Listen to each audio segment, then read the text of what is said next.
guest. Let's do it. He is a multi-talented actor, musician, writer, director, and he was personally found by George Lucas to be taking part in Star Wars, and a massive part in the prequels of Star Wars. Yes, let's take a look at these screens one more time. They're done, good night.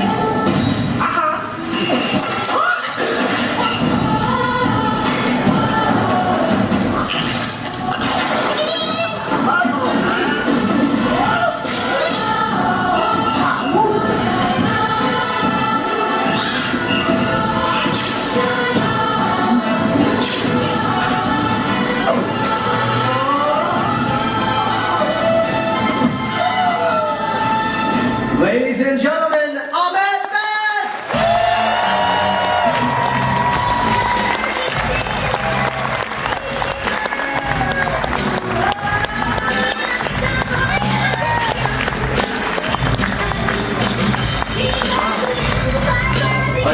Don't touch the desk. Don't touch the desk. Come on.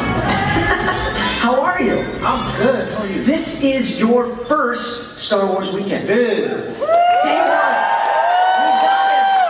We got him. Weekend virgin. Yes, you have not been here, and you don't do a lot of conventions or anything necessarily. I don't. I find it very difficult to keep my attention. I have ADD. Yeah, me too. So I'm constantly doing that all the time. So it's very difficult for me to focus on so many people unless it's on stage and I can just look at you all as one group of massive, beautiful people. And they are one group of beautiful people, and you have been out there with the beautiful people signing autographs, and just before this, how was that? It's great. I get to touch and smell everybody. I like that part. It's wonderful. Yeah, but it's Disney. You gotta, take it easy there. Okay? Yeah, I touch them appropriately. Okay, and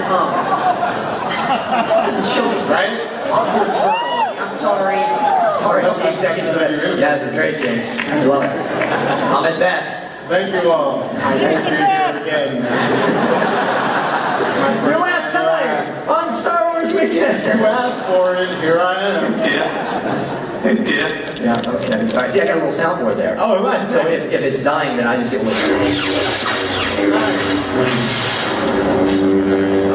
That's enough. I need that in my car. So, hey, we do a little feature here on the Stars of the Saga talk show that is really cool because all of us know scenes really well because we see them from our angle. Right. But we like to give it another angle, and it's what we call a double take. It's a Star Wars Weekend's double take. What does space mean? Okay, so here's how it works. We're going to take a look at a scene. Yeah. And again, this is a scene we've all seen tons of times, and we know it from our perspective, but I want you to give us maybe some juicy stuff, maybe something that we don't know, or just, explain to us what it was like shooting that day. Okay. So, you don't know what the scene is yet. I kind of like that. We're going to surprise you with it. But everybody take a look at the screens, and let's see the screen. Excuse me, but the most safest place would be Ganga City. It's where I grew up. Tis a hidden city. City. Uh-huh. Can you take us there? On second thought? No, not really, no. It's embarrassing. But, my friend might have been banished. Might have forgotten. The bosses would do terrible things to me. Terrible things to me if me going back there. You hear that? Yeah? That is the sound of 1,000 terrible things heading this way. If they find us, they will crush us, grind us into tiny pieces, and blast us into oblivion. Lucy Point is racing. This way. Hurry! Awesome.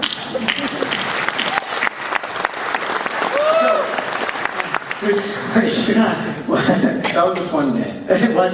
Was it one day or was it many days? That one scene was one day. And were you actually out in the wilderness? Or We were about 20, 30 miles north of London at this Oh, place really? Okay. called Leavesden. And we were outside in that forest for a couple of days, but that one scene took place. We did that one scene for one day. And this scene is where I first meet Liam, Qui-Gon Jinn, and the scenes. The thing about George Lucas and him as a director, he's a very generous director. Like he's very. He lets you play and go. Yeah, he lets you play as an actor. So Okay. you know, he would give you the scene is kind of written out, but it's all a bit of an outline. So you know, Jar Jar was very physical, and you know, a lot of Jar Binks comes from Buster Keaton. And George and I would watch a lot of Buster Keaton movies. Buster Keaton was, of course, a silent film star that was just amazing with his animation. Yeah, it was incredible. As a matter of fact, the final battle scene in The Phantom Menace is pretty much a Buster Keaton movie. Yeah. Like, almost. All that movement. Yeah. Yeah. So a lot of times, like a lot of the things that I did, I would kind of do my own version of like Buster Keaton movements. And the first time we meet, where you know, I run into Liam, which I had to jump on Liam. You did, and had you met him earlier? Yeah, I did, and we hadn't had very much conversation. Yeah, there we go. But yeah, looks like he jumped on you there. And he falls on me. Yeah. But I had to jump on Liam, and I don't know. Liam is a very strapping Irish individual. You're a big guy too, though. And yeah, I'm not small. No. And so I was like, okay, am I gonna really jump on this dude? Or, like George wanted to jump on this guy? And George was sure. And Liam was like, you know, and Liam is very serious, you know, and just do it. So I jumped on him, and I don't. And did you have the headpiece on? I had the headpiece on. So, and especially you can see in that scene where everybody's like. You can, in everybody's face, if you watch it again on the DVD, everybody's face looks like this. Don't look at his eyes. Look at the head. Yeah. Because his like, eyes are even taller. My eyes are here, and I had like a visor on so nobody would look at me. There we go, Yeah. And so Jar Jar's eyes are up there.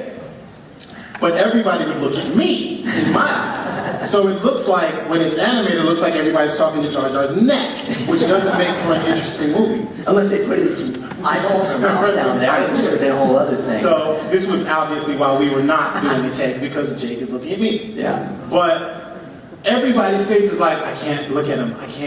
I have to look at the eyes. And you know, we have some behind the scenes stuff actually. We have a clip there that we can watch. Let's take a look at that and maybe give people another perspective of it. My name is Ahmed. I play Jar Jar. Exactly, he's got a great walk and everything, and when he translated into Jar Jar, it was great. Sort of loose arms and kind of don't have much in them. Yeah, we're trying to take care of this one. He would play the scene with the actors, so I blocked it out and I directed the actors and Ahmed the way I wanted the scene to be played. I hired Ahmed because he is very physical and he can act with his body. We're pursuing the idea of doing Jar Jar body on the set and having visual. Okay. We shot Ahmed doing a little action here so we could test how well the head replacement thing would work. All right, you're suited up. Right? Okay, everyone, let's start with a brief warm-up. Even your characters just sort of standing in the background, you do these great things where you're moving and your hands are like that. We can capture that, then we don't have to animate them. We can just tape those and stick those in the scenes. So should I start this just by walking this way? Yeah. Mostly it's a slow realization of what you got connected to. First it's kind of annoying, like you step in dog would use and then you realize what it is, and then you try to get away from it. Right. You try to run over here, and the can itself is not moving very far. And action!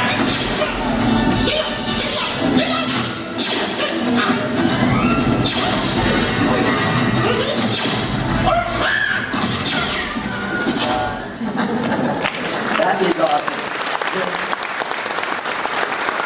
That was a fun day. Yeah?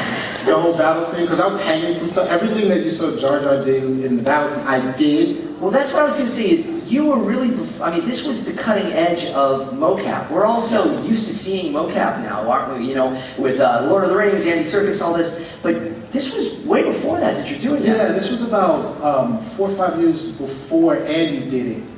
And they just capitalized on all the mistakes that we made, you know, because they were writing the motion capture software as I was doing it. So they were writing everything based on me, and that software is like still used. Yeah. So I pretty much helped. You helped create. Everyone who's done what I'm doing right now, there's a bit of me inside. They all have to thank Ahmed for that. That's awesome. I That is pretty inside great. all of them. Hey, now also, something that helped was you were in Stomp. I was. Yeah. Everybody knows Stomp? Come on. What, we get sleepy here? You know Stomp? Like, okay, so like if we had, oh Jesus, I got like some drumsticks. Is there anything there? That's easy. Drumsticks are easy. Trash cans? Is that lids? No? Let's do that. Oh, match. Okay, yeah, what could you do with that? So matches, Stomp is a percussion performance piece. There we are. That's found object stuff, yeah? So we would look for any kind of thing that you would find on cups, matchboxes, trash can lids. So could you teach me to do something? Yeah. You don't know about rhythm. So matches are easy because matches kind of sound like maracas. Yeah. You know, like in Mexico. So if you just go like that, shaking back and forth. Oh, I see. Yeah, keep doing that. Do it just like that. Strong way.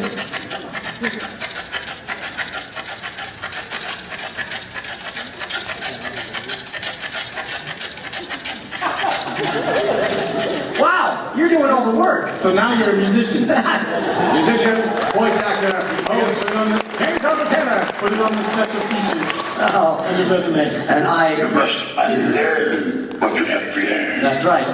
Wow, that is awesome. Hey, real quick, because this is fun. We met years ago at the Annie Awards, and it is an award ceremony for voice actors and for animation. And there we are. We won. You won that night. You won an award. I did. For Robot Chicken. I did. Let's take a look.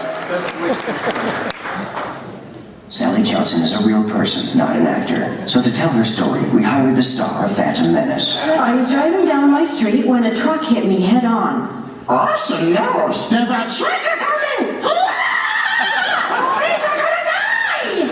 Yes, I was fine, but the car was totaled. Ferrari Bertoni, it's a mess! Got the engine over here, but the wheel for steering right over there!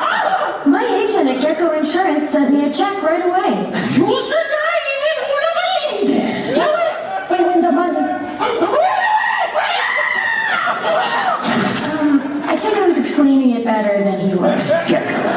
Real help. Real money. We broke me down that spine! Did you say cut?